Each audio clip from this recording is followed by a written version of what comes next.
Property line disputes can be costly, both in time and emotional damage, dragging on for months or even years, and turning neighbors into enemies. Lawyers across the country have reported a steep increase in these disputes. In most cases, arguments arise when one party seeks to install new fencing on a shared property line.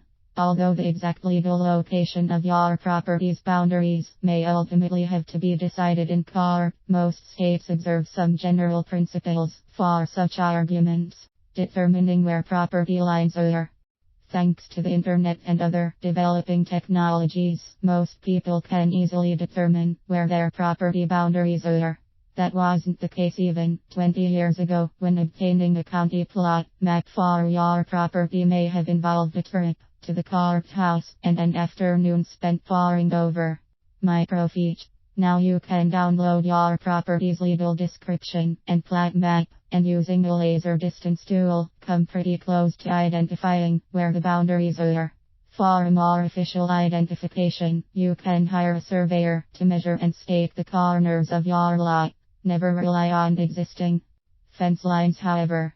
Whoever measured the last time may not have used accurate data to arrive at their conclusions. Considerations for erecting a new fence. New property fencing can represent a significant investment for the home or business owner. The last thing you want is to have to tear it out and move it because it wasn't situated legally.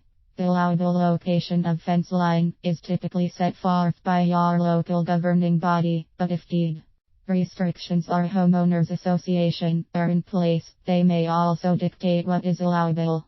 This may affect not only the location of your fence, but also the height, materials, finishes, and even the colors that are allowed. Finally, local utility easements may also affect how fences can be situated or configured to allow ready access to overhead or underground utility lines. The doctrine of boundary by acquiescence. Many property owners believe that, if a fence has been in place for a certain number of a legal boundary has been established by the neighboring property owner's acceptance of its existing location. This is sometimes known as boundary by acquiescence, estoppel, or similar legal sounding term. In truth, if an existing fence has allowed you to access and use of a portion of your neighbor's lot, you may have no legal claim to its ongoing use, should the neighbor decide to reclaim his or her square footage. Chances are they've been paying the property taxes on their full lot along the way. And unless you have compensated them, you may ultimately have no legal standing. Experts caution that disputes of this nature usually require legal resolution if the property owners cannot come to an agreement themselves. The presence of an existing fence must not be considered as evidence of your property's legal boundary. Likewise, don't rely on your neighbor's silence or verbal agreement as proof that your fence is located in a legally acceptable spot. Before undertaking any fence project, consider consultation with a surveyor, lawyer, and local building inspector.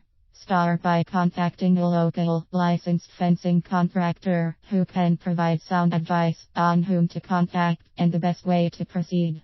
In many cases, these experienced professionals can handle some or all of the permitting and approval process for you, saving you from costly future property line disputes.